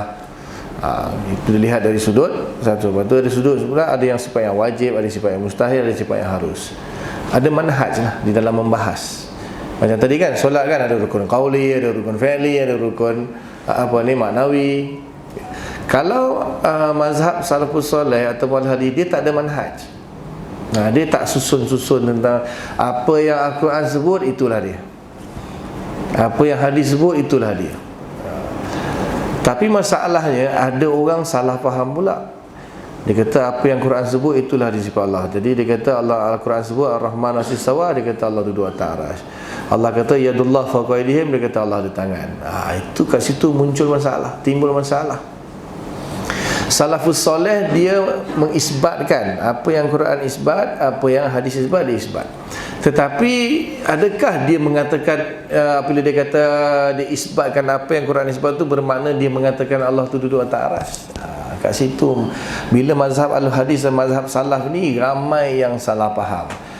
Sampai sekarang ni contohnya Wahabi. Kenal Wahabi Wahabi kenal Wahabi. Malah nak sebut juga. Sekarang ni bukan apa, sebab sekarang ni ada satu fahaman yang namanya Wahabi. Dia dalam akidah masalah besar. Dalam akidah dia masalah besar. Tapi dia klaim dia ikut salaf. Dia klaim dia ikut alul hadis. Tapi pemahaman dia tak betul. Apa yang dia klaim itu sebagai fahaman salaf, pemahaman itu tak betul. Dia sangka dia ikut salaf. Dia sangka dia klaim dia ikut alul hadis, tapi sebenarnya tak ikut. Dia tak betul-betul memahami mazhab salaf, walaupun dia klaim. Kalau tak percaya nak ajak muzakarah ke berdebat ke, saya sedia. Dia hanya klaim saja. Apa yang salafus soleh berpegang dalam akidah tak seperti mana apa yang Wahabi klaim. Dia klaim saja dia ikut salaf, tapi yang dia ikut hanya ikut Ibnu Taimiyah. Itu punca dia masalah. Ada satu ulama namanya Ibnu Taimiyah, lahir pada 661, meninggal 728 Hijriah di Syam sana. Dia inilah yang membuat satu pemahaman yang cenderung kepada tajsim, yang menjisimkan Allah, menyamakan Allah dengan makhluk. Tetapi dia klaim inilah salafus soleh. Daripada situlah Wahabi pun pegang, Muhammad bin Abdul Wahab ni pegang apa yang Ibnu Taimiyah pegang. Akhirnya dia kata, oh ini sebenarnya salafus soleh. Tetapi sebenarnya bila dia kaji betul-betul, salafus soleh tak seperti yang diklaim oleh Ibnu Taimiyah. Ini agak rumit lah bab ni. Maka tengok, dia akan, kalau nak tahu Wahabi ni, dia akan kata Allah duduk atas arasy, Allah ada tangan, Allah ada, dia bahas bab tu je. Kita dalam sifat 20 kita tak bahas bab tu. Sebut tadi Allah wujud, Allah qidam, Allah baqa, Allah tak sama dengan makhluk, Allah kalam wadaniyah, Allah Taala kudrah, iradah, ilmu, hayat, sama bahasa. Itu jelas, sepakat. Kita tak menyentuh bab-bab mutasyabihat, dia panggil. Ayat-ayat yang membawa kepada kesamaran. Allah ada tangan ke tak? Memanglah dalam Quran Allah sebut yadullah fawqa aydihim. Allah sebut Ar-Rahman As-Istawa, tapi adakah ayat itu memberi makna Allah duduk atas arasy? Adakah ayat itu memberi makna Allah ada tangan? Jadi itu benda-benda yang mutasyabihat. Dalam surah Al-Imran ayat yang ke-7 Allah Taala beritahu kan, huwallazi anzala 'alaikal kitab. Dialah zat yang telah menurunkan kepada kamu al-kitab. Fihi ayatun muhkamatun. Dalam Quran itu ada ayat yang muhkamat. Hunna umul kitab, itulah asas kepada kitab. Wa ukharu mutasyabihat. Dan ada beberapa ayat yang mutasyabihat, maksudnya yang samar-samar maknanya.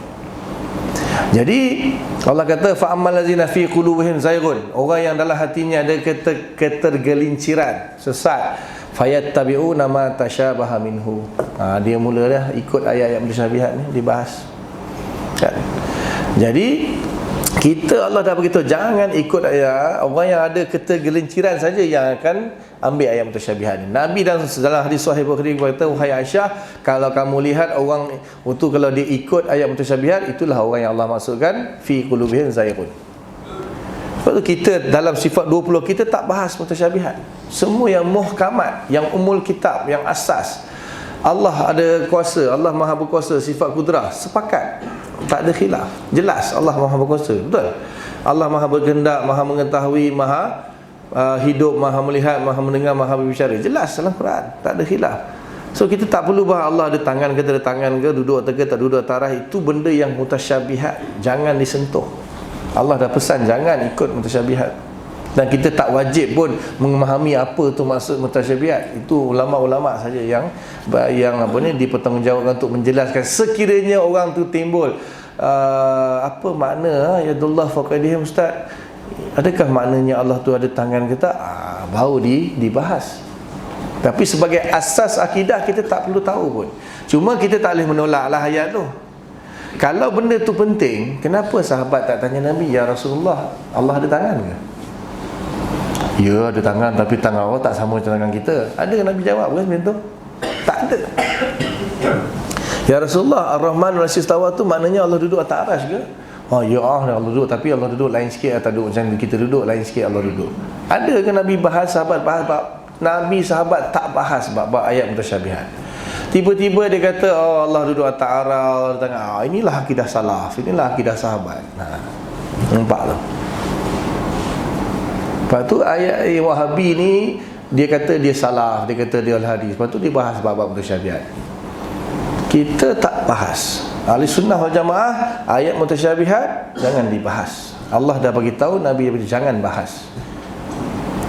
Tapi kita tak menolak. Kita tak menolak ayat tu. Dia kata kita tolak, dia tuduh kita ni menolak ayat mutasyabihat, kita menolak Allah ada tangan, kita menolak tuduhan-tuduhan yang dia buat. Sebab kita mengaji sifat 20, semuanya jelas. Maknanya ulama pilih dalam banyak-banyak sifat Allah, ambil yang muhkam, umul kitab, jangan ambil mutasyabihat. Sifat 20 ni jelas, semua sepakat. So kenapa nak bahas benda yang mutasyabihat? Ada tangan tak ada tangan, duduk tak duduk, bertempat tak bertempat. Itu mutasyabihat. Nah, jadi ahli sunnah wal jamaah pilih pengajian sifat 20 sebagai sifat yang jelas, yang muhkam, yang disepakati tentang Allah. Selesai. Tak payah. Bila tanya Allah ada tangan ke tak tangan, kita wallahu alam laisa kamislihi syai'. Allah Taala tu tak sama dengan perkara yang baru, tak sama dengan sesuatu pun, tak sama dengan makhluk.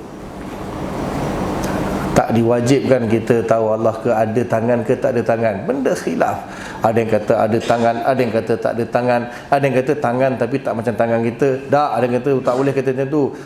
Tangan tu maksudnya sifat, bukan kata. Benda khilaf. Takkanlah kita nak jadikan benda yang khilaf itu sebagai akidah. Apa Islam ni? Tuhan dia pun dia khilaf. Tak tahu ada tangan ke tak, tak tahu duduk tak duduk atas arasy. Kita ambil sepakat Tuhan Maha berkuasa, sepakat. Tuhan Maha mengetahui, sepakat. Itu dia ahli sunnah wal jamaah dalam akidah. Mengajilah sifat 20. Jangan terpedaya dengan kata ini salafus soleh, ini ahlul hadis. Jangan terpedaya. Itu semua kata-kata yang nak melariskan dia punya pemahaman saja, tapi tersimpang jauh daripada ahli sunnah wal jamaah. Soalan.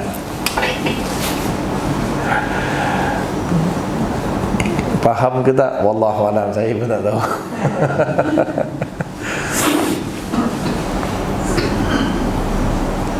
Dunia sekarang ni, dunia, kita cerita Malaysia lah khususnya, lebih khusus lagi Kuching, Sarawak. Tapi dunia sekarang ni sedang dilanda satu fahaman yang namanya Wahabi ke Salafi ke apa ke nak panggil-panggil, tapi yang sedang menyimpang daripada ahli sunnah wal jamaah yang sebenar. Jangan rasa dia orang tu duduk Mekah Madinah mestilah betul. Tadi dah ceritakan Mu'tazilah, Khalifah Bani Abbasiyah, 3 khalifah, Ma'mun, Mu'tasim billah, Wasif billah, berpegang dengan Mu'tazilah, ahli sunnah. Tahu sejarah daripada semenjak Mekah itu dicipta sampai sekarang. Baca sejarah daripada Nabi Ibrahim, Nabi Adam, Nabi Ibrahim, sampailah Nabi Muhammad, sampai sekarang. Baca dulu, Mekah Madinah tu pernah diduduki oleh siapa? Siapa pegang Mekah? Dia ahli sunnah, dia betul lah. Lepas ni Syiah pula kuasai Mekah, Syiah betul lah. Wahabi ni baru 200 tahun saja pegang Mekah Madinah. Habis sebelum tu, sebelum Wahabi pegang Mekah Madinah. Sebelum tu semua sesat. Wahabi je, betul. Kalau orang tu dia pandai sikit, dia boleh fikir. Memang sekarang dia pegang Mekah Madinah, dia pegang. Memang takdir Allah macam tu, buat macam mana kan. Pernah Puak Karamitah pegang Mekah Madinah, bawa balik Hajar Aswad tu ke tempat dia, curi Hajar Aswad tu. Dia pernah menguasai macam-macam. Kalau kita tengok 1400 tahun punya sejarah, macam-macam kelompok pernah takluk Mekah Madinah tu. Sekarang giliran Wahabi. Adakah semua orang pegang Mekah Madinah berarti dia ahli sunnah? Serabut kita buatnya.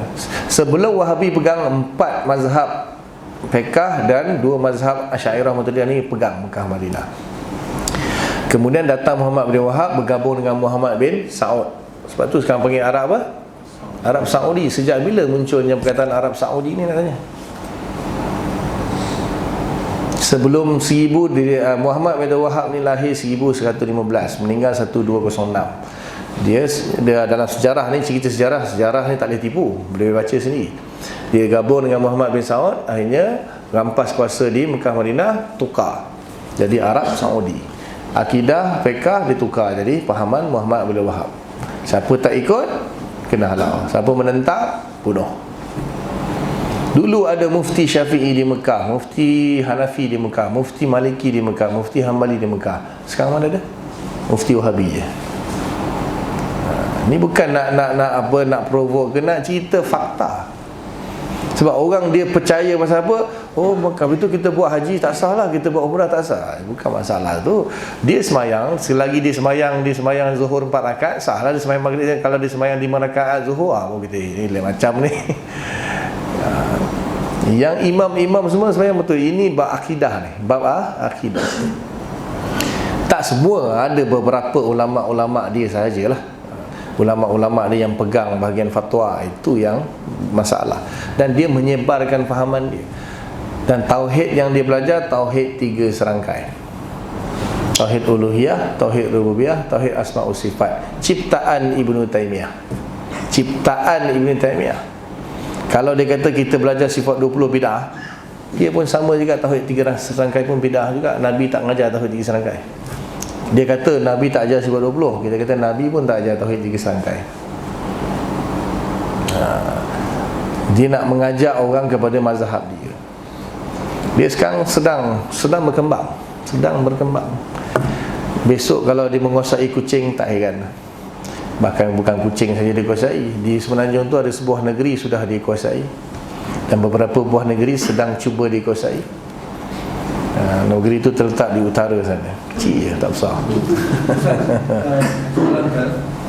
Kalau Madinah dan Mekah dikuasai oleh Saud, yang kita fahami bahawa Donald Wahbi, macam mana sistem pendidikan dia, Ustaz? Macam maktab-maktab sana, semua ikut fahaman dia.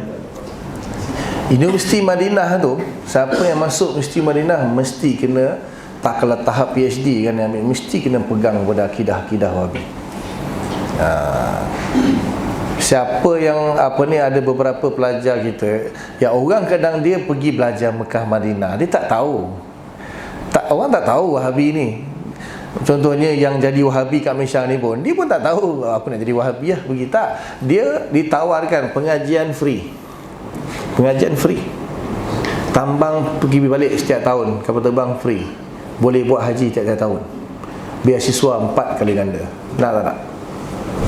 Belum lagi dengan tawaran bini-bini Arab ni. Siapa yang tak nak mengaji free, dapat beasiswa paling ganda, dapat buat haji free tiap-tiap tahun, tambang pergi balik tiap-tiap tahun free? Siapa tak nak? Pergi-pergi, lepas tu mengaji, tak sedar tak sedar jadi Wahabi. Dia yang paling teruk dia bila ambil PhD. Dia PhD ni paling tinggi kan. Siapa PhD Madinah, memang lepas tu dia ada special allowance, balik jadi dia punya pendakwah dia. Saya tak nak sebutlah nama-nama anak apa ni, guru pondok ni ahli sunnah lah di Malaysia ni, belajar sampai master masih dengan pagi buat PhD kat Madinah, balik habis jadi Wahabi. Memang sistem pendidikan dia semua Wahabi. Dia ajar tu daripada budak kecil tu, dia ajar Allah duduk atas aras, ya Allah ada tangan. Dia ajar daripada kecil, tadika dia ajar. Memang sistem pendidikan dia, dan dia bukan saja satu dunia, kita punya sistem pendidikan pun sekolah rendah, menengah, universiti semua tauhid 3 serangkai. Sedar tak sedar, tak jadi tanya anak-anak. Sebab apa? Itu ada masalah lain lah. Kerajaan dan semua, Kementerian Pendidikan pun dia pegang masalah. Tapi dia tetap takkan boleh. Dia bolehlah dalam beberapa tahun macam Mu'tazilah kan. Tapi insya-Allah satu hari nanti akan kembali semula Ahli Sunnah wal Jamaah. Dia macam tu lah. Sebab apa? Ahli Sunnah wal Jamaah mudah tidur banyak, semua relax kan. Allah bangkit Wahabi baru kelang kabut. Alamak. Dia akan memperjuangkan. Dah sampai dah dekat kucing ni. Sedar tak sedar je. Sebab tu dah panggil saya suruh terangkan. Saya berani jamin lah, kalau saya tipu atau saya cuba dan sebagainya, besok di padang mahsyar saya kena jawab depan Allah Ta'ala ni. Ini saya beritahu jumhur ulama' daripada zaman semenjak munculnya lah mazhab ni. Memang Nabi tak ada mazhab pun. Semenjak munculnya mazhab ini, Ahli Sunnah wal Jamaah dalam fiqah 4 mazhab ni. Kemudian Ahli Sunnah wal Jamaah dalam akidah 3 tu. Memang Ahlul Hadis dan Salaf tu memang Ahli Sunnah wal Jamaah. Tapi tak jelas mana salaf yang mana satu, Ahlul Hadis yang mana satu. Tapi yang betul-betul jelas Asy'ariyah Maturidiyah. Asy'ariyah Maturidiyah ni dia beza dia apa?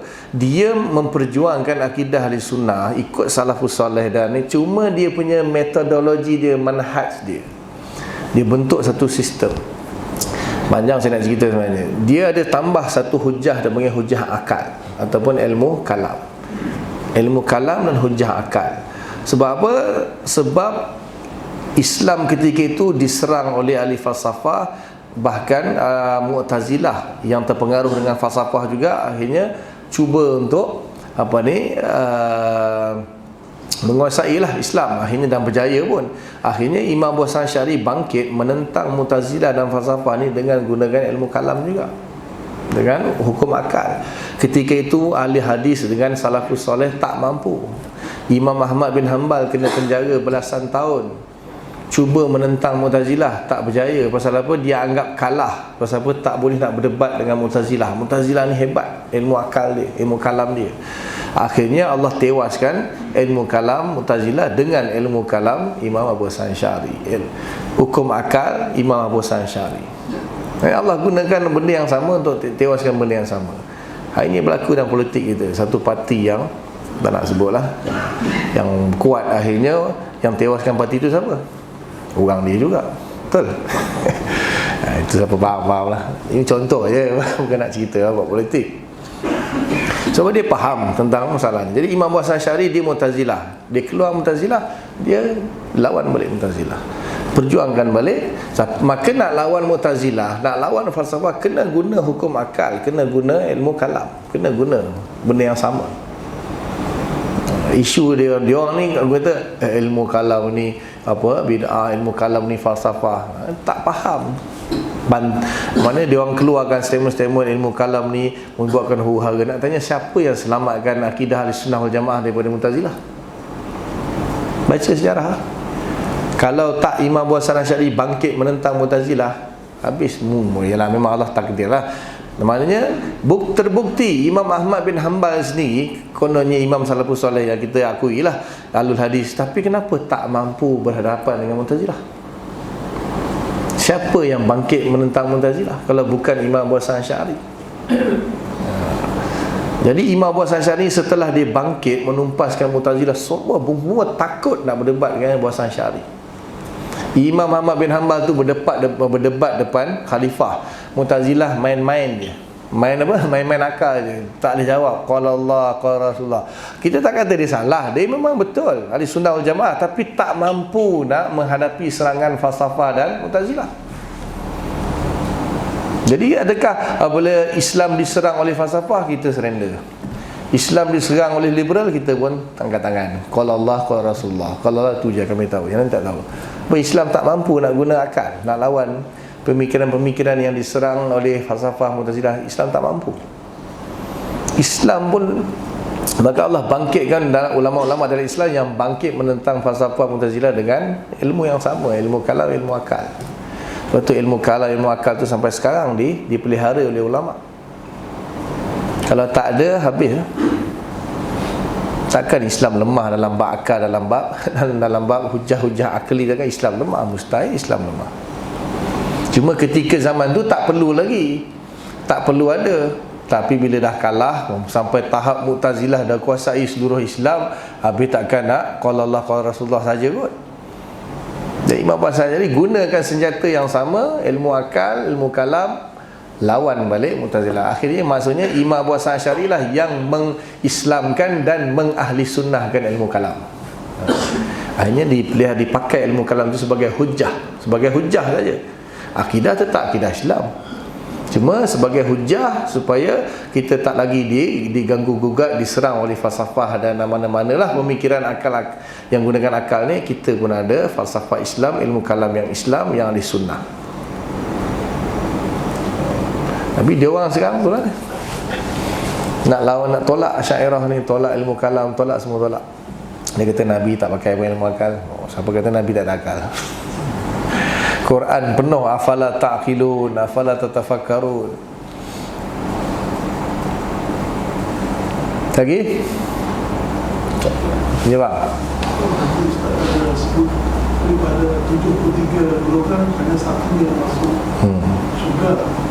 So saya nampak dalam di Indonesia penceramah itu ada.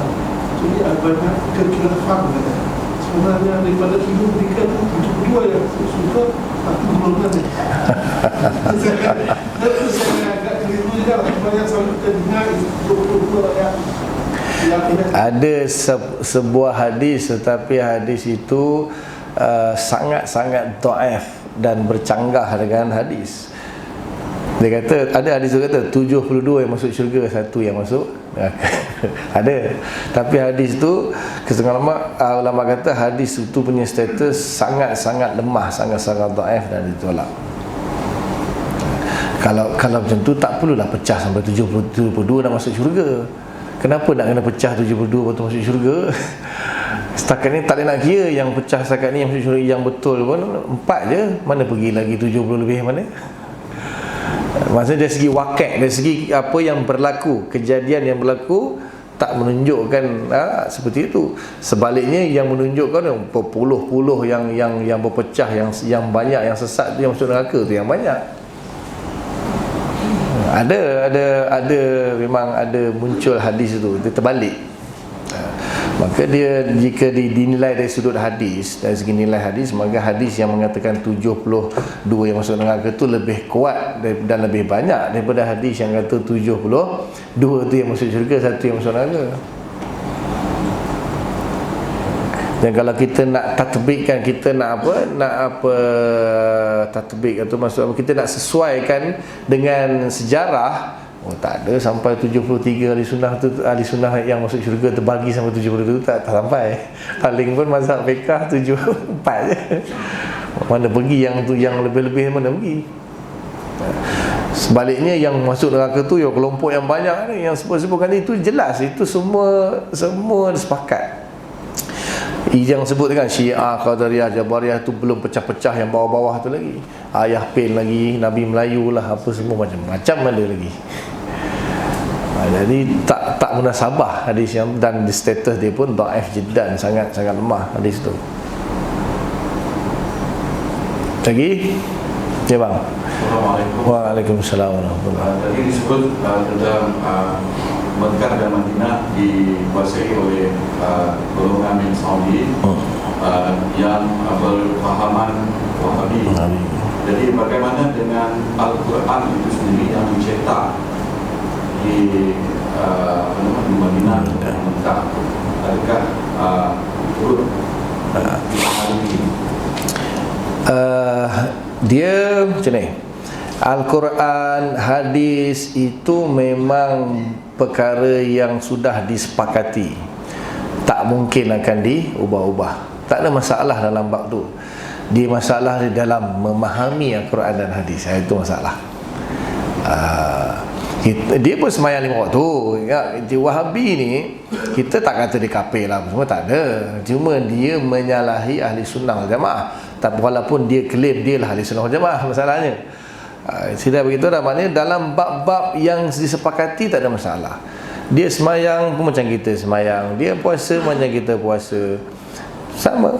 Quran, rukun iman, rukun Islam dia semua sama. Quran dia, hadis dia, pencetakan hadis Sahih Bukhari pun sama. Itu tak perlu diragui. Itu Islam, dia memang Islam. Kita boleh semayang depan dia, pergi haji umrah, tak ada masalah. Cuma bila dia berbicara tentang akidah, itu masalah sikit. Bila dia berbicara tentang beberapa hukum fiqah, dia kalau dari segi fiqah kita tak kisah sangat, tapi dia ada beberapa belas perkara yang dibuat oleh Wahabi yang agak tak ada dalam 4 mazhab. Dia asalnya kalau fiqah dia lebih kepada Hambali. Asalnya lebih kepada Hambali. Cuma ada beberapa perbuatan dia dalam fiqah yang ulama Hambali sendiri sekarang ni pun tak setuju. Dia ada beberapa dia punya ciri-ciri dia punya Wahabi ni boleh dikenali yang mazhab Hambali sendiri pun tak akui benda tu. Mazhab Hambali zaman sekarang dan juga Hambali yang sebelum ni lah. Dia ada beberapa perkara. Tapi fiqah ni benda tu macam dia semayang gerak-gerak, lepas tu dia kangkang kaki main macam ni, itu tak ada masalah sangat. Itu tak sampai tahap akidah kan. Memang masalah fiqah ni pun kita pun kan, maknanya Syafi'i macam ni, Hanafi bawah pusat, dia nak letak ni tak apa, jangan dia letak kat sini, tak tahulah. Yang macam ni pun ada hadis Nabi. Hadis kata Nabi menggerakkan jarinya ketika tasyahud. Kita kata gerak tu maknanya asyhadu an la ilaha illallah, gerak kan. Dia faham gerak. Dia faham gerak. Dia memahami, yang kata dia ada cara di sini faham. Tentang dia kangkang kaki mayang ni, Nabi dalam hadis Bukhari tu, Nabi kata, hadis tu riwayat Sahih Bukhari, hadis tu daripada sahabat. Nabi hanya kata rapatkan saf. Nabi hanya sebut rapatkan saf. Kemudian sahabat tu, tak silap saya Jabir radhiyallahu anhu, dia kata, aku melihat sahabat-sahabat merapatkan saf sehingga bertemulah bahu-bahu mereka, lutut-lutut mereka dan kaki-kaki mereka. Boleh ke nak tanya rapatkan semua sekali lutut serentak? Itu kata Imam Ibn Hajar Asqalani dalam mensyarahkan hadis dalam dia kata itu mubalaghah. Itu mubalaghah. Jadi sebenarnya kalau nak rapatkan saf, cukup dengan merapatkan bahu. Bila bahu dah rapat, maka saf tu rapat. Kaki tak rapat pun tak apa. Yang penting bila bahu dah rapat, tapi dia katalah dia nak kangkang kaki juga. Tapi yang pelik akhirnya dia kangkang, bahu tak kena pun, kaki yang terkangkang. Akhirnya solat terkangkang dia bagi. Jadi dalam merapatkan bahu, ulama sepakat, semua sepakat. Tapi kaki khilaf. Sebab ada dalil, ada yang kata sahabat-sahabat Nabi dulu, zaman Nabi dulu mana ada kapet, semayang atas tanah. Jadi ada setengah tu semayang pakai kasut, ada setengah tu dia buka kasut, dia letak kasut dia sebelah dia, ada yang letak di tengah-tengah dia. Jadi kalau letak kasut di sebelah tu, kena tak kaki? Tak kena kaki. Ada kasut tapi macam mana nak kena? Jadi ada dalil masing-masing ada. Imam mazhab Hanafi kata kasut tu dia letak di tapak dengan tapak ditelangkupkan, dia letak di tengah-tengah. Maka kaki tu sekadar dua kasut yang ditelangkupkan. Mazhab Hanafi kata tak, dia letak kasut tengah-tengah ni. Jadi letak kasut dua-dua macam ni, maka jarak dia punya ukuran lebih kurang sejengkal. Waktu tu Imam Syafi'i letak, kaki kita buka dalam keadaan sejengkal. Jadi dia ambil yang tu yang rapat, mana merapatkan kaki-kaki. Jadi dia tak tengok hadis lain pula. Hadis yang lain yang kalau ada kasut kat tepi tu macam mana nak rapat. Tapi masalahnya kita kata mesti kena rapat bahu. Dia bahu pula tak rapat. Yang penting kaki kangkang. Ni tak kena pun tak apa. Akhirnya dipelik jadi semayang jadi terkangkang macam tu kan. Rapat bahu, rapat bahu. Kaki ada dalil-dalil yang menunjukkan sejengkal, ada dalil menunjukkan kurang separuh daripada sejengkal. Masing-masing ada dalil. Itu tak menyebab bila kita kaki rapat macam ni ke sejengkal ke, itu tak akan menyebabkan saf tak rapat. Dia mesti kena bahu yang rapat. Bila bahu rapat, rapatlah saf. Dia yang peliknya kaki dia nak rapatkan, bahu tak kena pun. Akhirnya solat terkangkang. Jadi beberapa pemahaman fiqah dia tu ada sedikit, tapi tak ada masalah lah. Fiqah ni bukan benda yang besar sangat pun, furuk-furuk saja. Tetapi yang akidah je, dia masalah akidah je. Fiqah ni tak apalah.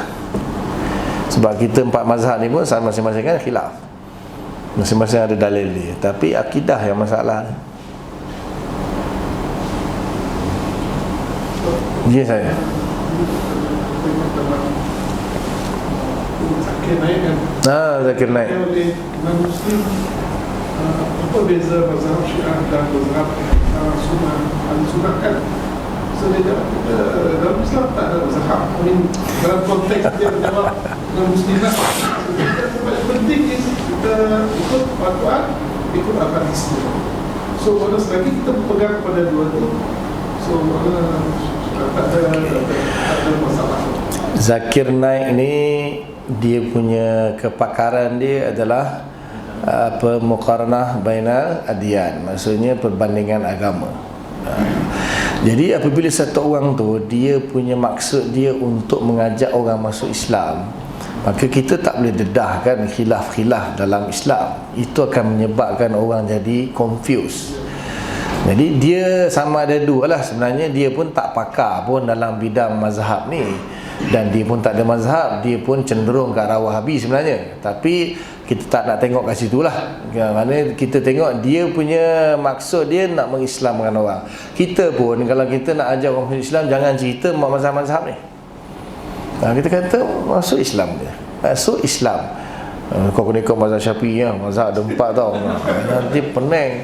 Lama mazhab Syafi'i kena sunat, wajib sunat. Aku dah umur 40 tak sunat, macam mana kena sunat ke? Kacau, tak dia masuk Islam, kena sunat lagi. Itu maknanya saya tak nak bahas. Zakir Naik pun ada beberapa pahaman dia tu yang memang kecenderungan ni ke arah Wahabi lah. Kalau dia nak ikut salaf, nak ikut Allah ni.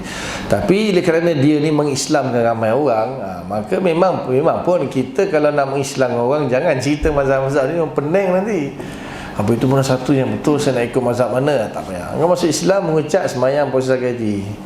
Kalau dia macamnya dia duduk di India, dia masuk Islam, dia ikutlah Hanafi. Kalau di Malaysia, dia ikutlah Syafi'i. Kalau dia di Morocco, dia mana ikutlah Maliki. Ikut tempat lah kat mana dia masuk Islam. Lepas dia dah kukuh, dia dah betul-betul setahun, 2 tahun, 3 tahun, barulah mesti dia nampak kenapa yang ni bismillah tak bismillah pun. Baru masa dia belajar, ikutlah tempat mana dia duduk. Lepas tu kita tak perlu jangan cerita bab-bab ni pada orang bukan Islam, nanti dia pening. Masuk je Islam dulu. Jadi antara setelah dia sebut tu, sama ada dia tak pakar dalam bab tu ataupun dia tak mau bahas dalam bab tu. Tapi memang dia sendiri pun banyak cenderung ke arah itulah Wahabi. Sebab dia orang dia tak mendalam, dia tengok apa susah mazhab-mazhab ni, Islam sudahlah. Ikut Quran hadis. Tapi kalau kita duduk ajak berbahas nanti, akhirnya dia mesti akan ikut juga. Tak mau cerita Zakir Naik pun ada isu besar sebenarnya. Sebab dia kan daripada India. Tengok apa ni fatwa-fatwa di India, di Pakistan tentang Zakir Naik macam mana. Tapi kerana dia ni banyak berjasa mengislamkan orang, maka ulama kata tak apa. Kita hormati dia, tetapi di dalam bab fatwa jangan tergantung pada dia. Sebab ada orang rakaman semua video-video Zakir Naik tu dia simpan, dia kaji, dia terjemah. Lagi dia tengok, sekejap lagi chapter ni, verses ni, kan dia suka sebut chapter verse. Bila dia kumpulkan, kalau betul semua berbeza-beza tu. Dia cakap sini pun tak betul, sebab dia tahu tak ada orang yang akan pergi ambil kitab tu, tengok chapter berapa, verse berapa. Orang yang agama tu sendiri pun tak kaji. Tapi kefasihan dia sebut tu, orang terpegun tengok kan. Dia boleh tahu chapter ni, verses ni, chapter tu, verses ni. Jadi orang dah buat kaji, kumpul. Dia sini cakap dalam kuliah ni, dia kata macam ni, sekejap lagi dalam yang lain dia kata chapter lain, verses lain. Tapi orang tak perasan lah benda tu. Dah kaji dah. Dia bagi fatwa pun, hari ni dia bagi fatwa macam ni, besok bulan lain, tempat lain dia bagi fatwa macam lain pula. Jadi ulama dah kata dalam bab fatwa-fatwa khusus ni jangan ambil sangat. Dia muqaranah adyan, memang dia pakar. Dia Islam dengan orang tu alhamdulillah. Tapi dalam bab tu ada ulama dia. Kalau dalam bab fatwa, dalam bab akidah, dalam bab fiqh, ada ulama-ulama tu sendiri.